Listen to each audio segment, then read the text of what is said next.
मेरे प्यारे कृष्ण भक्तों को मेरा प्यार भरा राधे राधे। आज हम श्रीमद् भागवत के 8वें स्कंद के 13वें अध्याय में प्रवेश करेंगे, जिसमें आगामी 7 मनवंतरों का वर्णन किया गया है। श्री सुखदेव जी कहते हैं, परीक्षित, विवस्वान के पुत्र यशस्वी श्राद्ध देव के 7वें मनु हैं। यह वर्तमान मनवंतर ही उनका कार्यकाल है। उनकी संतान का वर्णन मैं करता हूँ। वैवस्वत मनु के 10 पुत्र थे। इक्ष्वाकु, नभग, घृष्ट, सयति, निरस्यंत, नभाग, दिष्ट, कुरुस और वसुमान। परीक्षित, इस मनवंतर में आदित्य, वसु, रुद्र, विश्वदेव, मरुदगण, अश्विनी कुमार और ऋषभ ये देवताओं के प्रधान गण हैं और पुरंदर उनका इंद्र है। कश्यप, अत्रि, वशिष्ठ, विश्वामित्र, गौतम, जमदग्नि और भरद्वाज ये 7 सप्त ऋषि हैं। इस मनवंतर में भी कश्यप की पत्नी अदिति के गर्भ से आदित्यों के छोटे भाई वामन के रूप में भगवान विष्णु ने अवतार ग्रहण किया है। परीक्षित, इस प्रकार मैंने तुम्हें संक्षेप में 7 मनवंतरों का वर्णन सुनाया है।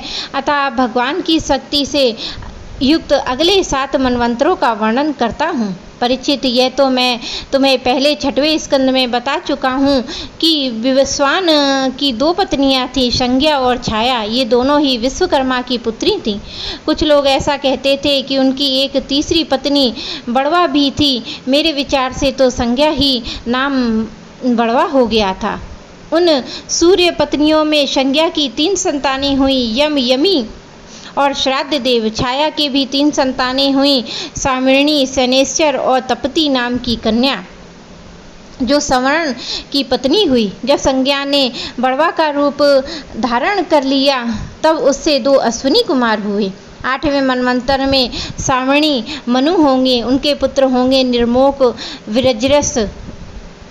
परीक्षित, उस समय सुतपा, विरजा और अमृतप्रभ नाम के देवगण होंगे। इन देवताओं के इंद्र होंगे विरोचन के पुत्र बलि। विष्णु भगवान वामन अवतार ग्रहण करके इन्हीं से 3 पग पृथ्वी मांगी थी, परंतु इन्होंने उनको सारी त्रिलोकी दे दी। राजा बलि को एक बार तो भगवान ने बांध दिया था, परंतु फिर भी प्रसन्न होकर उन्होंने इनको स्वर्ग से भी श्रेष्ठ सुतल लोक का राज्य दे दिया। वे इस समय वहीं इंद्र के समान विराजमान हैं। आगे चलकर यही इंद्र होंगे और समस्त ऐश्वर्यों से परिपूर्ण इंद्र पद का परित्याग करके परम सिद्धि प्राप्त करेंगे। गालब, दीप्तिमान, परशुराम, अश्वत्थामा, कृपाचार्य, ऋष्यशंख और हमारे पिता भगवान व्यास ये 8वें मनवंतर में सप्तऋषि होंगे। इस समय ये लोग योग बल से अपने अपने आश्रम मंडल में स्थित हैं। देवगुह की पत्नी सरस्वती के गर्भ से सार्वभौम नामक भगवान का अवतार होगा। यही प्रभु पुरंदर इंद्र से स्वर्ग का राज्य छीनकर राजा बलि को दे देंगे। परीक्षित, वरुण के पुत्र दक्षसावणी 9वें मनु होंगे। भूत केतु, दीप्त केतु आदि उनके पुत्र होंगे। पार, मरीच, गर्भ आदि देवताओं के गण होंगे और अद्भुत नाम के इंद्र होंगे। उस मनवंतर में धुतिमान आदि सप्तऋषि होंगे और आयुष्मान की पत्नी अम्बुधारा के गर्भ से ऋषभ के रूप में भगवान का काला अवतार होगा।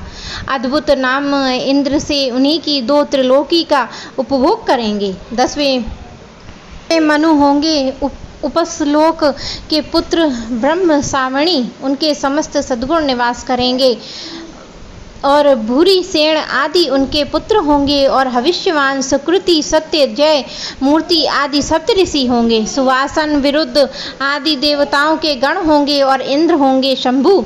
विश्वसृज की पत्नी विसूची के गर्भ से भगवान विश्वक्सेन के रूप में अंशावतार ग्रहण करके शंभु नामक इंद्र से मित्रता करेंगे।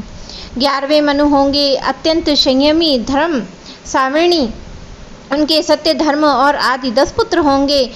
विहडम, कामगम, निर्वाण रुचि और देवताओं के गण होंगे। आरुणादि सप्तऋषि होंगे और वैग्रत नाम के इंद्र होंगे। आर्यक की पत्नी वैग्रता के गर्भ से धर्म सेतु के रूप में भगवान का अंशावतार, उसी रूप में वे त्रिलोकी की रक्षा करेंगे। परीक्षित 12वें मनु होंगे।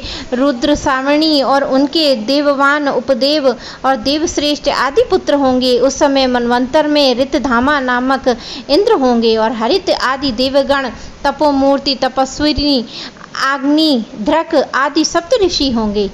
सत्य सहाय की पत्नी श्रुनुता के गर्भ से स्वधाम के रूप में भगवान का अंशावतार होगा और उसी रूप में भगवान उस मनवंतर का पालन करेंगे।